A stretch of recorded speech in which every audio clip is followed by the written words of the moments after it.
बिस्मिल्लाहिर्रहमानिर्रहीम। नायाब तरीन पौधा मेंड्रागोरा, इसे जादुई पौधा और बोलने वाला पौधा कहा जाता है। इसे जिन का अंडा भी कहा जाता है। ये दुनिया का एक अजीब और बहुत ही नायाब पौधा है। इसकी जड़ें इंसानी जिस्म की तरह नमूदार होती हैं।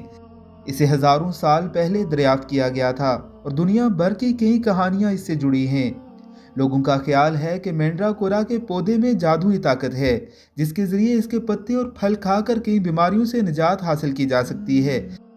ये नायाब है और अगर इसे ढूंढ भी लें तो इसे ज़मीन से मुकम्मल तौर पर निकालना बहुत मुश्किल है, क्योंकि गड्ढे की गहराई इसे निकालने से पहले खोदा जाना ज़रूरी है। जब इसे निकालने की कोशिश की जाए तो यह वाकई अजीब है, क्योंकि मैंड्राकोरा के पौधे की एक अजीब बात यह है कि हर वो शख्स जो इसे मुकम्मल तौर पर बाहर निकालने की कोशिश करता है, उसे एक बहुत ज़ोरदार चीख सुनाई देती है और ये चीख पौधा निकालने वाले की मौत का ज़ाहिरी सबब बन जाती है। इसलिए जब इसको निकालना हो तो इसको किसी जानवर के साथ बांध देते हैं और फिर जानवर को हाँकते हैं कि अगर मरना हो तो जानवर मरे। हाल ही में जड़ी बूटियों के शोबे में एक अरब मुहक्किक को मराकश के पहाड़ी इलाकों में से एक में मैंड्राकोरा का पौधा मिला और उसने तहकीक के बाद दरियाफ्त किया कि ये दर हकीकत बहुत सी संगीन बीमारियों का इलाज करता है, जिनका इलाज दीन मेडिकल साइंस भी अभी तलाश नहीं कर पाई।